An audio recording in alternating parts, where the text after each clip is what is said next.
Welcome to গ্লোবেন্ডার academy. গ্লোবেন্ডার একাডেমিতে আপনাদের সবাইকে স্বাগতম। আমাদের এই চ্যানেলটিতে যারা নতুন আছেন অবশ্যই আমাদের চ্যানেলটিকে সাবস্ক্রাইব করে পাশে বেল আইকনটি ক্লিক করে অল নোটিফিকেশন অন করে দেবেন। আমাদের নিচে ডেসক্রিপশনে একটা হোয়াটসঅ্যাপ গ্রুপের লিঙ্ক আছে, আপনারা চাইলে কিন্তু সেখানে জয়েন হতে পারেন। আমাদের কাছে থেকে সমস্ত সাবজেক্টের নোটস, অ্যাসাইনমেন্ট, সাজেশন পেয়ে যাবেন একদম অল্প মূল্যে। তো চলুন ভিডিওটি শুরু করা যাক।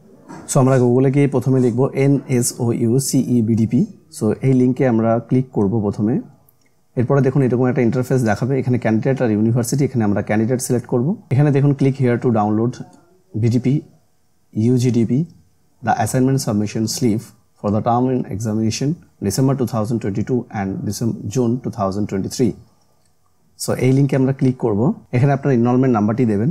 সো আমরা ইনরোলমেন্ট নাম্বারটি দিয়ে দিলাম। এবার ডাউনলোড অপশনে ক্লিক করব। তো দেখতে পাচ্ছেন আমাদের অ্যাসাইনমেন্ট সাবমিশন স্লিপ ডাউনলোড হয়ে গেছে। এই যে দেখতে পাচ্ছেন আমাদের অ্যাসাইনমেন্ট সাবমিশন স্লিপ ডাউনলোড হয়ে গেছে। সো অনেক স্টুডেন্টদের এখানে ইনভ্যালিড স্টুডেন্ট দেখাচ্ছে। তো সেক্ষেত্রে ইউনিভার্সিটি যে নোটিশ পাবলিশ করেছিল সেই নোটিশে ইতিমধ্যেই বলা ছিল যে আপনাদের হয় এক্সামিনেশন ফিস পেমেন্ট করা হয়নি, আর না হলে আপনাদের রিনিউয়াল করা হয়নি। তো ধরুন কারো যদি প্রিভিয়াস ইয়ারে যদি অ্যাসাইনমেন্ট দিয়ে থাকে তাহলে সেই যদি সেটা প্রি রিজার্ভ থাকে সেই মার্কসটা, তাহলেও কিন্তু ইনভ্যালিড স্টুডেন্ট দেখাবে।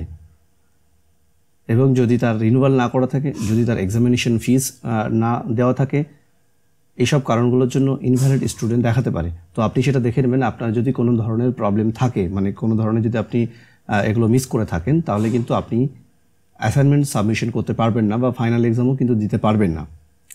তো যদি কোনো স্টুডেন্টের এগুলো সমস্ত কিছু সঠিক থাকার পরেও যদি ইনভ্যালিড স্টুডেন্ট দেখায়, তাহলে আপনারা অবশ্যই সমস্ত সঠিক তথ্য থাকার পরে যদি কোনো স্টুডেন্টের ইনভ্যালিড স্টুডেন্ট দেখায়, তাহলে আপনারা অবশ্যই হেল্পলাইন নাম্বারে যোগাযোগ করবেন 9830338974। এটা হচ্ছে অফিসিয়াল নেতাজি সুভাষ ওপেন ইউনিভার্সিটির অফিসিয়াল হেল্পলাইন নাম্বার। সো আপনারা এখানে অবশ্যই যোগাযোগ করবেন বা আপনারা মেল করতে পারেন।